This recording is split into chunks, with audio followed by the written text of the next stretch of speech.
నా పేరు కొత్త విద్య.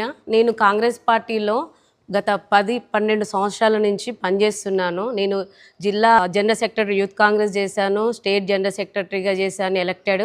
అలాగే నేను శక్తి సూపర్షీలో ప్రమోట్ అయ్యి ఇండియా లెవెల్లో సెకండ్ ప్లేస్లో ఉంచి ఎంతోమంది మహిళలని కాంగ్రెస్ పార్టీకి పరిచయం చేసినటువంటి కార్యకర్తని.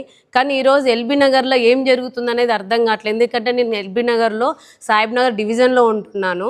నాకు పోస్ట్ కావాలి అనేసి నేను ఒక డివిజన్ ప్రెసిడెంట్కి, చిన్న డివిజన్ ప్రెసిడెంట్కి అప్లికేషన్ పెట్టుకున్నాను.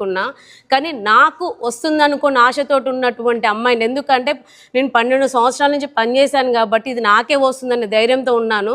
కానీ ఇక్కడ ఏం జరిగిందంటే, ఇక్కడ ఎల్బీ నగర్లో స్పా సెంటర్లో ఒక వ్యభిచారం నడుపుతున్నటువంటి వ్యక్తికి నన్ను కాదని నాకున్నటువంటి ఎలిజిబుల్ పనికి రాదని చెప్పి స్పా సెంటర్ నడుపుకునే వ్యక్తికి ఇక్కడ ఎఫ్ఐఆర్ కాపీ కూడా ఉందండి.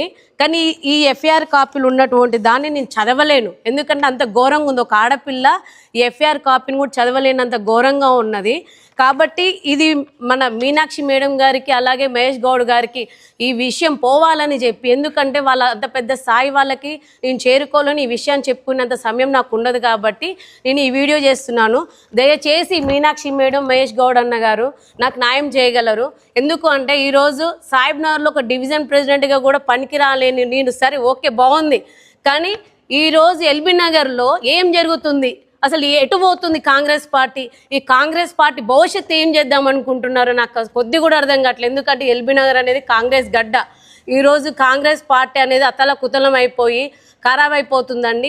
ఈరోజు ఇది కూడా పెద్ద మైనసే కాంగ్రెస్ పార్టీకి. దయచేసి ఈ స్పాట్ సెంటర్లు అనేటివి ఎక్కువగా ఉన్నాయి. ఇదే వ్యక్తికి ఒక 4-5 బ్రాంచెస్ కూడా ఉన్నాయి. ఇంత పెద్ద బ్రాంచెస్ పెట్టడానికి దీని వెనక ఉన్న ముఠాని కూడా వెంటనే చూసి వాళ్ళందరినీ కూడా అరెస్ట్ చేసి వాళ్ళకి తగిన చర్యలు తీసుకోవాలని చెప్పి కోరుకుంటున్నాను.